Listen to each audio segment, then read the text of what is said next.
विगत 4 तारीख को आदरणीय दिसंगुरु शिवस्वरन जी का निधन हुआ और इस वजह से चलते सत्र को बंद करना भी पड़ा और ये फिर से उस अधूरे काम को हम लोग आज यहाँ संपन्न करने जा रहे हैं। निश्चित रूप से अध्यक्ष महोदय,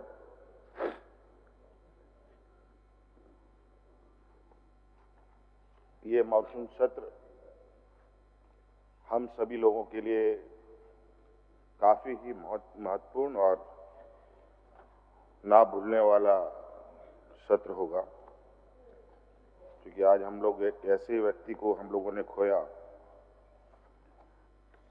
जो सिर्फ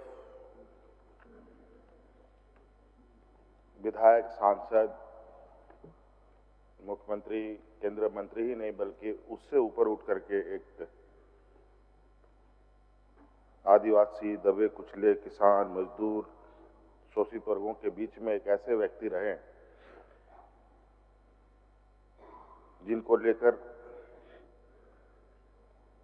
सिर्फ झारखंड ही नहीं बल्कि देश के सभी, विशेषकर आदिवासी समुदाय के लोग अपना प्रेरणा स्रोत मानते रहे। अब तो वो हमारे बीच नहीं है, लेकिन निश्चित रूप से उनके दिखाए गए, उनके द्वारा बताए गए मार्ग पर हम आगे बढ़ेंगे और जितनी भी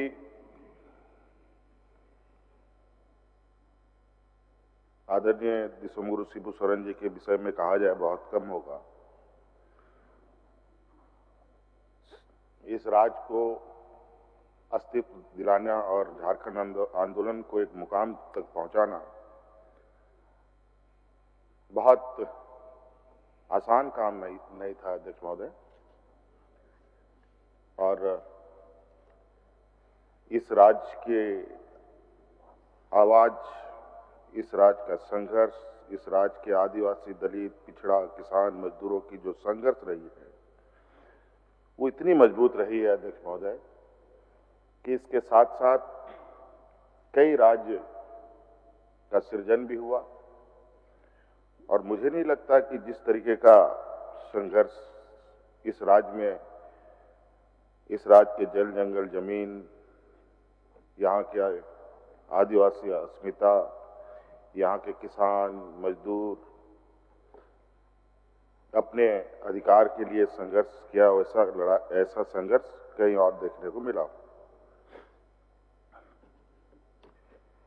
इस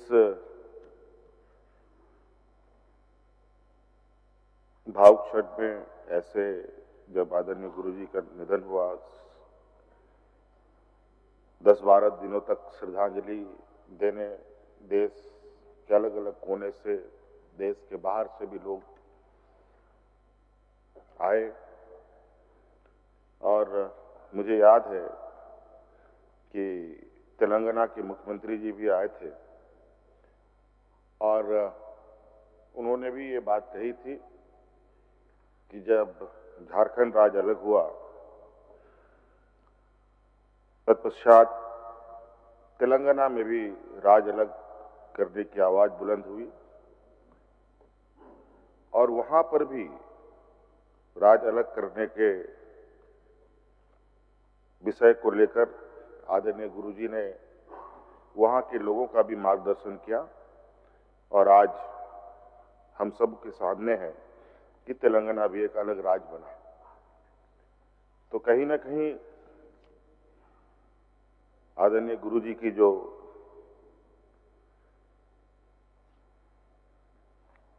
कार्य रहे हैं वो झारखंड तक ही सीमित नहीं बल्कि पूरे देशव्यापी रही है।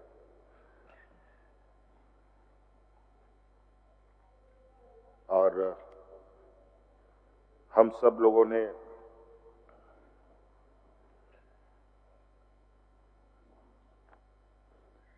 ये संकल्प करके इस सरकार को आगे चलाने का निर्णय लिया है कि अपने उन संघर्षशील साथियों का सपना पूरा कैसे हो, यहाँ के आदिवासी, दलित, किसान, मजदूर के लोगों का आर्थिक, सामाजिक सुधार कैसे हो, हमारी आने वाली पीढ़ी शिक्षा कैसे ग्रहण करे, बेहतर शिक्षा कैसे उपलब्ध हो, कैसे स्वास्थ्य सेवा उपलब्ध हो, कैसे बुजुर्गों को सम्मान मिले, कैसे इस राज्य के आंदोलनकारियों को सम्मान मिले।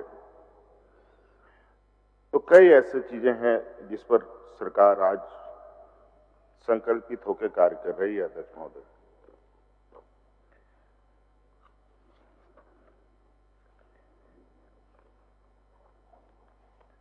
अध्यक्ष महोदय, आज इस सत्र में अनुपूरक बजट भी आया, उस पर चर्चाएं भी हुई, लोगों ने अपनी अपनी तरीके से बातों को रखा, विपक्ष का अपना विरोध रहा। लेकिन अध्यक्ष महोदय, ये अनुपूरक बजट एक राजनीतिक रणनीति के तहत नहीं लाई जाती है, बल्कि एक संवैधानिक व्यवस्था है जिसके तहत अनुपूरक बजट आते हैं और उस पर विस्तृत चर्चा भी होती है और उसके उपरांत बजट को पास किया जाता है। अध्यक्ष महोदय, हम लोगों ने विगत 5 वर्ष सरकार चलाई। अध्यक्ष महोदय, और 5 साल के बाद पुनः राज्य की जनता ने हमें बड़े मतों के साथ पुनः राज्य का बागडोर हमें सौंपा। इससे बिल्कुल ही स्पष्ट है अध्यक्ष महोदय कि राज्य की जनता की भावना क्या है। ये बात अलग है, हमारे विपक्ष में हमारे राजनीतिक दल के लोग जो हमारे विपक्ष में बैठे हैं, उनका भी एक अपना उद्देश्य है, अपना एक राजनीतिक विचार है जिसके तहत सरकार को घेरने का प्रयास करती है। लेकिन अध्यक्ष महोदय, जहां तक मैं अपने विपक्ष के साथियों को देखता हूं तो मुझे बहुत चिंता होती है और बहुत आश्चर्य होता है कि ये विपक्ष सिर्फ अपनी राजनीतिक हितों को साधने का ही उनका एकमात्र उद्देश्य रहा है और सरकार को बेवजह और मुद्दा विहीन विषयों को लेकर सड़कों पर होते हैं या विरोध करते हैं, चाहे वो सदन में हो, चाहे वो सड़क पर हो। कई जगहों पर तो सरकार के कार्य कैसे उन कामों में अवरोध किया जाए, इसके लिए कानून के दरवाजे तक ये लोग पहुंचते हैं और ऐसा लगता है कि कानून इनके जेब में है। हाँ, ये बात तो सही है, कई संवैधानिक संस्थाएं तो इनके जेब में जरूर आ चुकी हैं। अब इनको लगता है कि कानून भी इनके जेब में समा जा चुका है। तो कई अलग अलग तरीके से ये सरकार को घेरने का प्रयास करती है। लेकिन अध्यक्ष महोदय, मैं आपको बिल्कुल सदन के माध्यम से यह कहना चाहूंगा कि सरकार अब पूरी मजबूती के साथ राज्य ने सत्ता में बैठाया है, तो हम उसी ताकत के साथ भी आने वाले वक्त में काम करेंगे और इस राज्य के गरीब, दबे कुचले, आदिवासी, दलित, पिछड़ा, किसान, मजदूर के हितों में जो भी बेहतर काम होगा अध्यक्ष महोदय वो किया जाएगा। अध्यक्ष महोदय,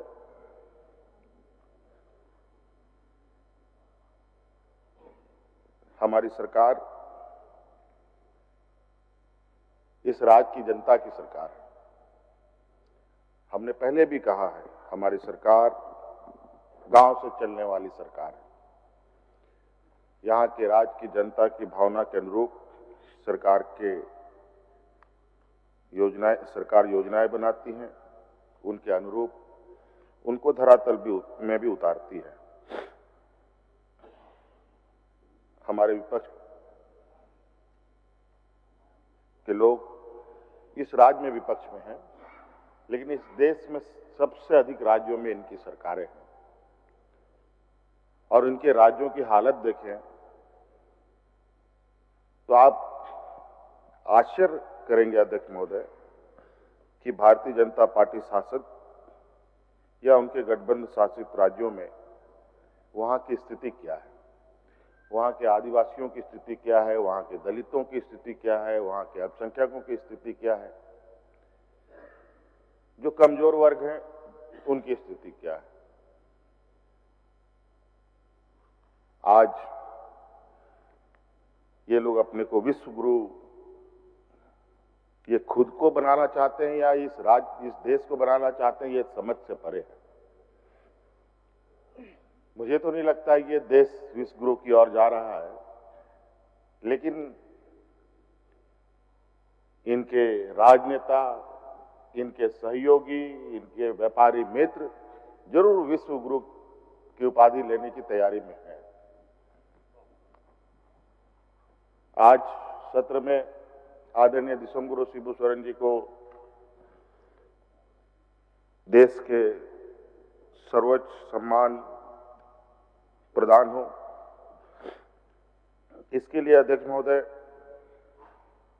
सदन ने प्रस्ताव पारित किया। पद्मश्री का अध्यक्ष महोदय बड़ा विचित्र है, हमने तो पारित कर दिया, लेकिन ये क्या करेंगे आने वाला समय में, चूंकि ये केंद्र में इनकी सरकार है। भारत रत्न, भारत सरकार, भारत रत्न, भारत रत्न का अध्यक्ष महोदय माफ कीजिएगा, क्योंकि केंद्र में इनकी सरकार है। चूंकि ये बोलते जो हैं वो कभी नहीं करते और जो नहीं बोलते हैं वही काम ये करते हैं। अभी हाल फिलहाल में ही एक लद्दाख का एक विषय सामने आया है। वहां एक जाने माने एक विद्वान व्यक्ति हैं सोनम वांगचुक जी, उनको भी कई बार पद्मश्री से सुशोभित करने की मांग बड़ी जोर शोर से उठी और वो ऐसे मतलब टफ जगह पर काम कर रहे हैं या उनका रहना होता है जहां उसी क्षेत्र के ही लोग वास करते हैं। इधर सामान्य क्षेत्र के लोग वहां पर बहुत ज्यादा दिनों तक टिक पाने की स्थिति पर नहीं होते हैं और पूरा दुनिया बल्कि उस व्यक्ति को आज जानता है, पहचानता है। और जिस तरीके से वहां पर उन्होंने उस कठिन जगह पर पर्यावरण को बचाने के लिए, लद्दाख को बचाने के लिए, इस देश के सीमावर्ती क्षेत्र को सुरक्षित करने के लिए जिस तरीके से वो काम करते हैं, वो निश्चित ही काफी सराहनीय व्यक्ति हैं और सराहनीय कार्य भी कर रहे हैं। और वहां पर एक इंस्टीट्यूट चलता है अध्यक्ष महोदय, और ये उस इंस्टीट्यूट में जो भी रिसर्च होते हैं उस रिसर्च को भारत सरकार भी अंगीभूत करता है अध्यक्ष महोदय, उसका सम्मान करती है और उसको लागू भी करती है। और उस इंस्टीट्यूट का नाम है Himalaya institute of alternative learning. लगभग 150 केनाल, या केनाल को कितना साइज बोलते हैं ये आइडिया नहीं, वो पहाड़ के क्षेत्रों में बोला जाता है, हमको लगता है 150 एकड़ होगा जमीन। उतनी जमीन भारत सरकार ने उसको आवंटित किया। अभी कल परसों ही उसके यहाँ नोटिस लगा दिया गया है कि उस इंस्टीट्यूट को बंद कर दिया जाए। और ये आज नहीं कल किस दिन उस इंस्टीट्यूट में बुलडोजर चलेगा अध्यक्ष महोदय, ये कहना बड़ा ही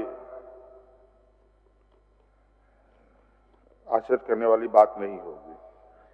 और इतनी बड़ी संस्था और जिसका एक सम्मान है और इसको एक सम्मानित व्यक्ति द्वारा चलाया जा रहा है, बस इसीलिए उसको ढा देना है, क्योंकि आज के दिन में पर्यावरण को लेकर जो केंद्र सरकार की नजरिया है, वो नजरिया उस इंस्टीट्यूट को कभी गवारा नहीं हुआ, वहां के संस्थापक सोनम वांगचुक जी को कभी गवारा नहीं हुआ। इसके लिए लद्दाख से लेकर दिल्ली तक उन्होंने पैदल मार्च किया था, अध्यक्ष महोदय, आपको याद होगा, सैकड़ों लोग उनके साथ, और बिल्कुल गांधी जी की तरह उनका जो विरोध सरकार से रहा है, उस तरीके को अपनाते हुए उन्होंने विरोध किया। पद्मश्री तो मिला नहीं, बल्कि उनके कार्यों को कैसे मटियामेट किया जाए, ये पूरी तरीके से केंद्र सरकार लगी हुई है। जैसे यहां आप देखेंगे, हम सभी लोगों के साथ जो उनके विरोध में है देश में राजनीतिक लोग, एक एक करके किसी को सीबीआई, किसी को ईडी, किसी को इनकम टैक्स, किसी को अलग अलग झूठे आरोपों में जेल में डाल देना, और अब तो नए कानून संविधान संशोधन करने की तैयारी में है, जहां प्रधानमंत्री, मुख्यमंत्री, सांसद वो 30 दिनों के अंदर अपने पद से हाथ धोना पड़ेगा अगर आप जेल में रहे तो। अध्यक्ष महोदय, आखिर ये संशोधन लाने का औचित्य क्या है, ये समझ से परे। इसके पीछे कहीं ना कहीं एक बहुत बड़ा इनका एक हिडन एजेंडा है, जिसको शायद अभी हम नहीं भाप पा रहे हैं, लेकिन आने वाले समय में यह भी सतह पर आएगा। किस तरीके से देश की जनता और संविधान के द्वारा प्राप्त शक्तियों का उपयोग एक गरीब मजदूर इंसान भी उतने ही ताकतवर है इस लोकतंत्र में जितना एक करोड़पति हो, अमीर हो। क्योंकि इस लोकतंत्र में जो चुनावी प्रक्रिया में जो हिस्सा लेते हैं और जो वोट डालते हैं, 1 लाख वोट की भी उतनी ही कीमत है अध्यक्ष महोदय जितना एक वोट का। एक वोट से आदमी सत्ता में काबिज हो सकता है और एक वोट से सत्ता से बेदखल भी हो सकता है अध्यक्ष महोदय। ये 30 दिन के अंदर सलाखों के अंदर डालने से आपकी स्वतः सदस्यता चली जाएगी, उससे ज्यादा ताकतवर वो एक वोट का अध्यक्ष महोदय, जिससे वो आदमी सत्ता में भी आ सकता है, सत्ता से बाहर भी जा सकता है अध्यक्ष महोदय। एक वोट तो छोड़िए, लाखों वोट बिहार में इन लोगों ने डिलीट करवा दिए इलेक्शन कमीशन के माध्यम से, और उसके बाद ये कानून बनाते हैं कि इलेक्शन कमीशन पर जो कमिश्नर है उस पर कोई कार्रवाई नहीं होगा। तो गजब है अध्यक्ष महोदय, ऐसा कानून दुनिया में कहीं नहीं होगा अध्यक्ष महोदय। भारत देश तो छोड़ ही दीजिए, कोई कार्रवाई नहीं। यहां तक कि अध्यक्ष महोदय, जज भी अगर कोई गलती करता है तो उस पर पार्लियामेंट में क्या बोलते हैं उसको लाया जाता, महाभियोग लाया जाता है अध्यक्ष महोदय, लेकिन इलेक्शन कमिश्नर पर कोई कार्रवाई नहीं हो सकता। बड़ा विचित्र है अध्यक्ष महोदय। आज जिस तरीके से इनका जो सोच है अध्यक्ष महोदय, वो सोच इतना घृणित है। हर चीज सिर्फ ये लोग दिखावे के लिए अखबार में, मीडिया में, टीवी में, रेडियो में,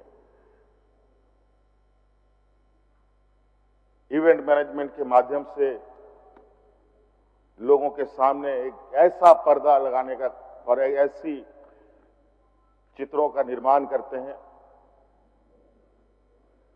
जिससे लोग हमेशा दिग्भ्रमित रहे। और यहां तो इस देश का तो जनसंख्या की जो स्थिति है अध्यक्ष महोदय, वो ऐसी है कि आधी आबादी तो बिल्कुल निरीह, कमजोर, दुनिया में क्या हो रहा है किसी को कुछ पता नहीं, और उसको जो दिखाया जाएगा वही सच।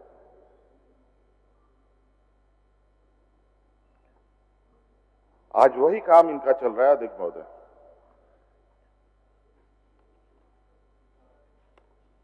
आज ये आदिवासी हितों की बात करते हैं। मुझे याद है पिछले कार्यकाल में भगवान बिरसा मुंडा जी की जयंती पर मैंने इस बात को पहले भी रखा था कि जयंती पर हम लोगों ने देश के राष्ट्रपति महोदया को मुख्य अतिथि के रूप में आमंत्रण दिया था, उन्होंने सहमति भी जताई थी, लेकिन आखिरी समय में उनका कार्यक्रम रद्द हुआ। क्यों हुआ, नहीं हुआ, ये बहुत स्पष्ट तौर पर सतही पर आ चुका है।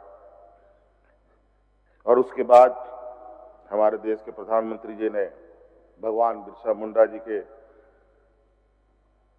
जयंती के शुभ अवसर पर खूंटी जिला से ही एक भव्य कार्यक्रम आयोजित किया अध्यक्ष महोदय।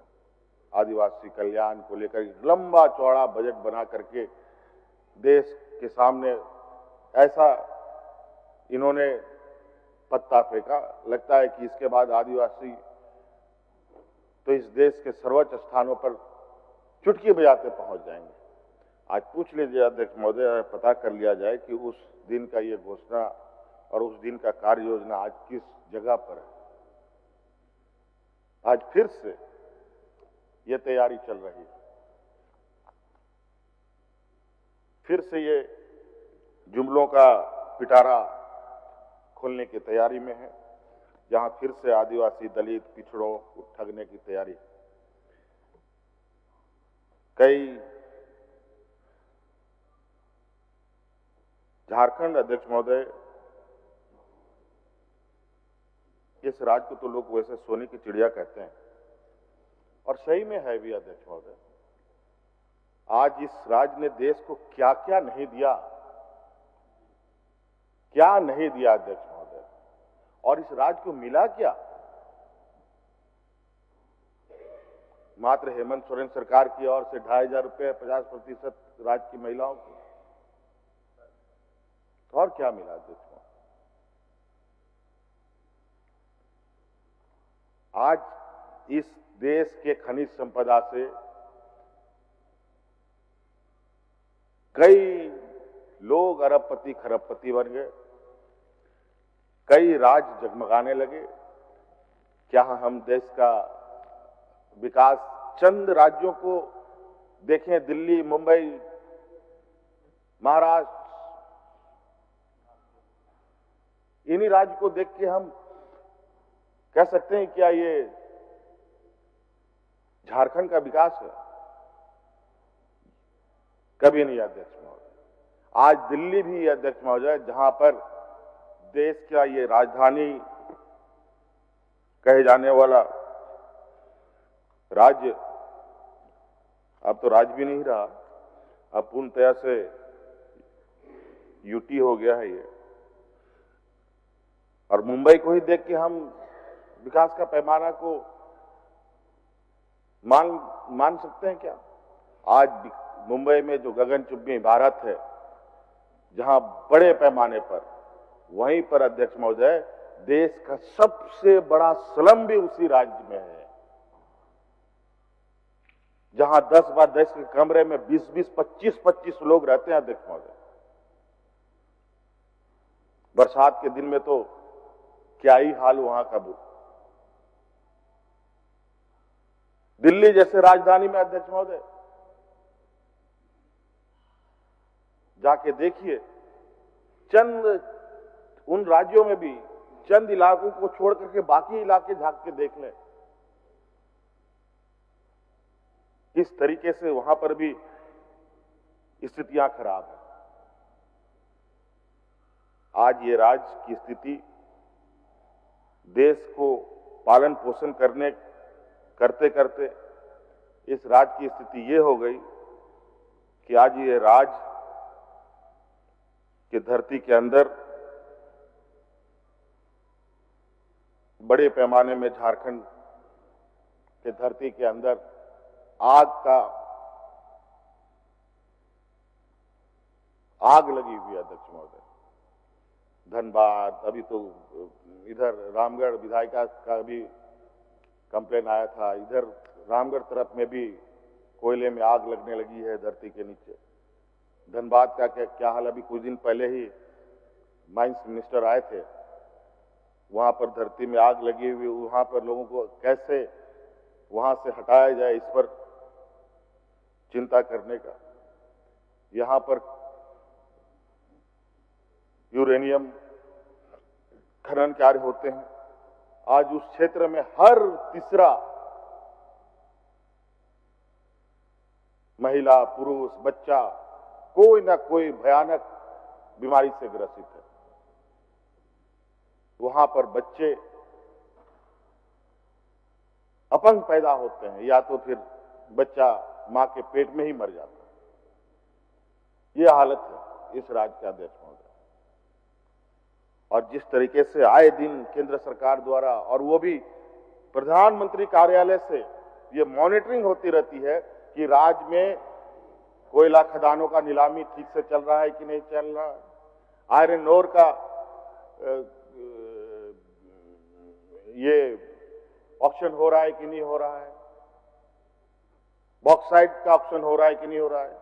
एक दिन भी डिले होता है तो पदाधिकारियों को जो लताड़ मिलती है जिसका आप अंदाजा नहीं कर सकते। यहां पर अध्यक्ष, यहां पर पदाधिकारियों की हालत एकदम बड़ा ही विचित्र स्थिति है। और हसदेव का जंगल के बारे में तो क्या ही कहना। और पर्यावरण आज किस तरीके से हम पूरे मानव जाति को चुनौती दे रहा है अध्यक्ष महोदय। आज यहां जो बारिश इतने लंबे समय से चला आ रहा है, इतने बड़े पैमाने पर, ये सिर्फ और सिर्फ इस प्राकृतिक व्यवस्थाओं के साथ छेड़छाड़ करने का ही वजह है। आज सब इतने मंदिर, मस्जिद, बड़े बड़े हमारे तीर्थ स्थल हैं, वहां की स्थिति का नजारा देखिए। वहां कोई आज के दिन में राम राम बोल बम की नारे नहीं बोलता, आज के दिन में बचाओ बचाओ के नारे बोलता है। देखो ये हालत है।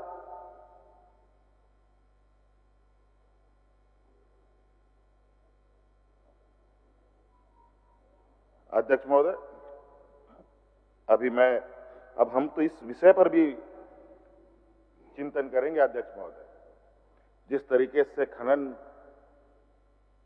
पट्टे आवंटित हो रहे हैं और जिसको लेकर सभी खनन कंपनियों को कंपनसेटरी फॉरेस्ट के लिए जमीन उपलब्ध करानी पड़ती है,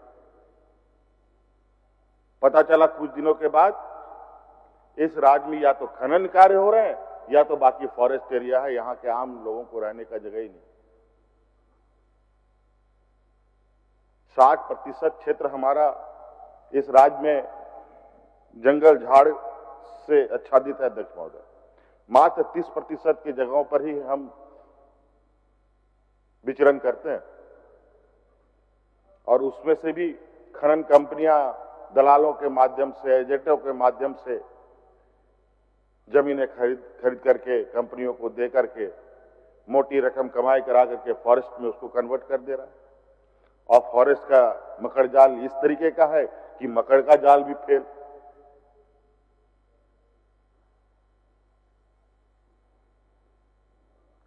तो कई ऐसी चीजें हैं अध्यक्ष महोदय। आज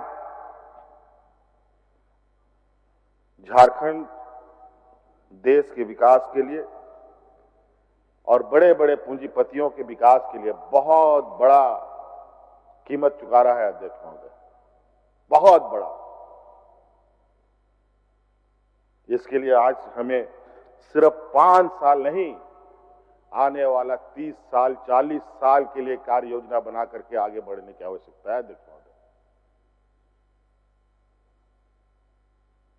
और हमारे विपक्ष बिल्कुल बगुलों की तरह हमारे हर कदमों पर ये नजर रखते हैं कि कहां कैसे इसको यहां के लोगों के जो हम लोगों की इस सरकार का जो विश्वास है उस विश्वास को कैसे आम जनों के हाथ से छीन ले, इसको लेकर आए दिन कुछ ना कुछ षड्यंत्र करते रहते हैं। अभी बहुत सारी चीजें आप देखे होंगे घटना में, कुछ कुछ चीजें आज देख लीजिए अध्यक्ष महोदय। राज्य में, शहर में जिस तरीके से योजनाएं गति ले रही हैं, आज फ्लाईओवर को लेकर किस तरीके से राजनीतिक दुकानें खोली गई, और आज देख लीजिए इस बारिश में उन फ्लाईओवरों ने कितना इस रांची शहर के लोगों को राहत पहुंचाई अध्यक्ष महोदय। और आज अभी हम लोग विचारों में ही हैं, और आज एक रिम्स 2 के नाम पर राजनीतिक रोटियां सेकी जा रही है। और इतना गंदा राजनीति अध्यक्ष महोदय, आप अंदाजा नहीं लगा सकते। इन लोगों ने बैठकों में इतने बुरी षड्यंत्र इन लोगों ने रच रखी है। इनको लगे कि विकास कार्य एक कोने पर और राज्य की जनता का जितना भरपूर उपयोग करके इनको सरकार के खिलाफ खड़ा करो, इसके लिए बड़े पैमाने पर इनका लोगों के बीच में फंडिंग भी ये कर रहे हैं, और फंडिंग करा करके लोगों को विरोध में खड़ा करना। बहुत सारी बातें अध्यक्ष महोदय, मुझे तो लगता है कि मैं इनको क्या बोलूं। आज ये लोग कई जगहों पर चुनाव राज्यों में इन लोगों ने संपन्न किया। कितने झूठ बोले इन लोगों ने अध्यक्ष महोदय। आज इन लोगों ने एक भी वादा पूरा किया हो जो बताएं। मैया सम्मान योजना को लेकर के तो ये लगभग सभी राज्य जीत लिए जितने उसके बाद चुनाव हुए, लेकिन देखिए आज कहां किनको मिला।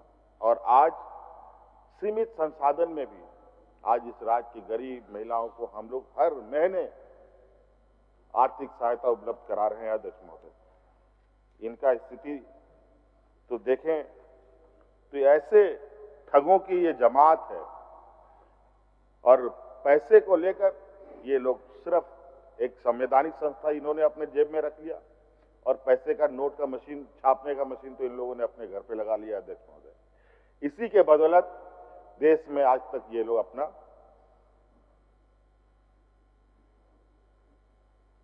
तूती बुलवाने में लगे हैं। लेकिन जनता की अदालत सबसे मजबूत अदालत है। अगर जनता को समझ में आया कि यह झूठ और सच के बारे में फर्क पता चला, तो अच्छे अच्छे लोग उनके इस आक्रोश को भाजन बनना पड़ता है।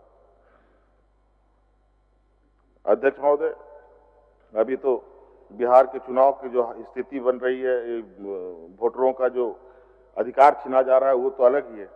अभी एक हमने पेपर में पढ़ा अध्यक्ष महोदय, सब जो भी चीजें देखेंगे तो आप गुजरात और इन्हीं सब जगहों से ही उठ के आता है। और गुजरात में अध्यक्ष महोदय फर्जी राजनीतिक दल बनाए जाते हैं, फर्जी, और उन कंपनियों में चंदा आता है 1-2 हजार रुपए ने अध्यक्ष महोदय। 10 गुमनाम ऐसे दलें चिन्हित हुए हैं अध्यक्ष महोदय, जहां 4300 करोड़ रुपए उनको दान में मिला अध्यक्ष महोदय। और खर्च कितना किया अध्यक्ष महोदय? मात्र 25-26 करोड़ रुपए अध्यक्ष महोदय। नहीं, 25-26 करोड़ रुपया मात्र, और दिखाते हैं कितना 3500 करोड़ रुपया हमने खर्च किया। सभी पार्टियों के नाम भी हैं। तो कई ऐसी चीजें हैं अध्यक्ष महोदय, और हाँ, और सब गुजरात का पार्टी है अध्यक्ष महोदय, कहीं बाहर का नहीं है। मैं तो बोल रहा हूं सब गुजरात से ही क्या ऐसी चीजें उठ के आती है अध्यक्ष महोदय जो आपको आश्चर्यचकित करेगा। और इन लोगों ने विकास का जो पैमाना खींचा है अध्यक्ष महोदय, जिस तरीके से पुल पुलिया सड़क बनाया है, जिस रफ्तार में बनाया है अध्यक्ष महोदय, उससे कई गुना रफ्तार में इस बारिश में उनके सारे योजनाएं ढह के जमीन धराशायी हो चुके हैं अध्यक्ष महोदय।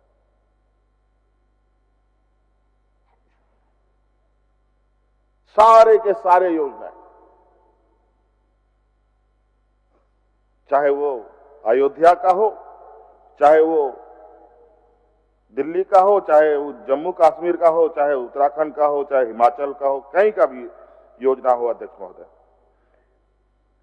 तो अध्यक्ष महोदय कई सारे विषय हैं जिसको अगर हम अभी कहना शुरू करें तो बहुत वक्त लगेगा, लेकिन हम अपनी बातों को संक्षिप्त करना चाहेंगे अध्यक्ष महोदय।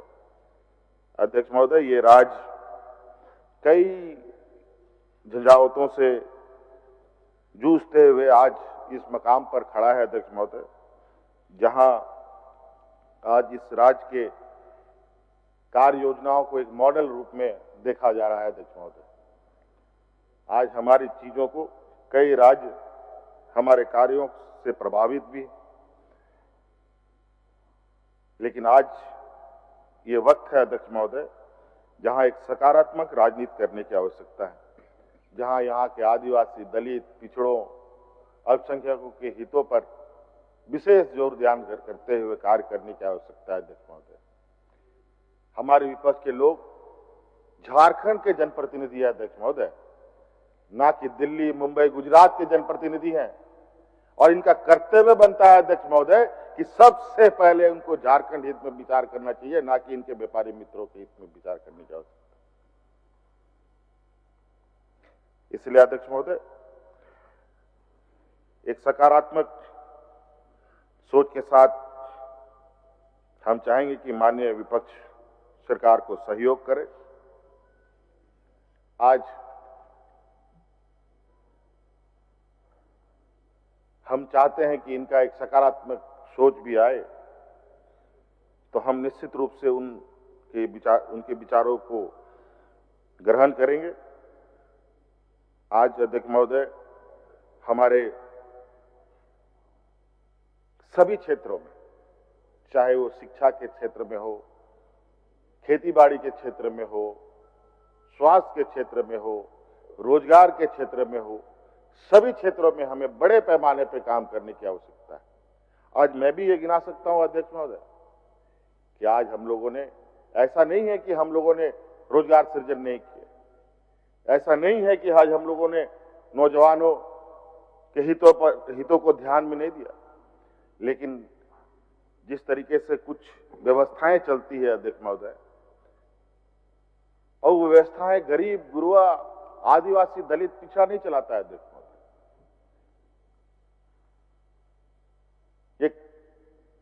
एक सरगना, एक गिरोह के रूप में कुछ कार्य चलते हैं पूरे देश के पैमाने में, जहां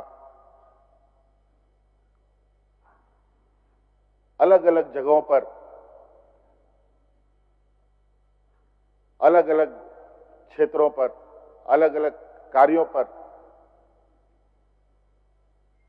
व्यवधान डालने का प्रयास होता है अध्यक्ष महोदय।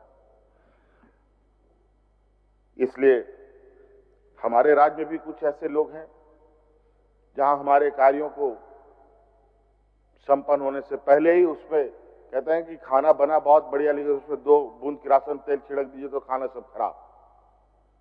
ये यही काम करने में ज्यादा समय व्यतीत करते हैं।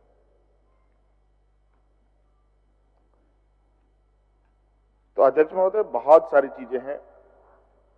हम आज के इस मॉनसून सत्र में हमारे सभी माननीय विधायकों ने, माननीय सदस्यों ने, सदन के सभी वाद विवाद में हिस्सा लिया। इन सभी का आभार। आपने बहुत संवेदनशीलता के साथ इस सत्र को चलाया, आपका भी बहुत बहुत साधुवाद। सभी आज के इस अंतिम पड़ाव में आप सभी लोगों का बहुत बहुत धन्यवाद करते हुए मैं अपनी वाणी को समाप्त करता हूं। जोहार। माननीय सदस्यगण, यह सदन तृतीय मानसून सत्र के रूप में 1 अगस्त से 7 अगस्त 2025 तक आहूत था, परंतु बीच में आदरणीय दिसम गुरु श्री शिव सोरेन के निधन के आलोक में 4 अगस्त 2025 को सदन स्थगित की गई। पुनः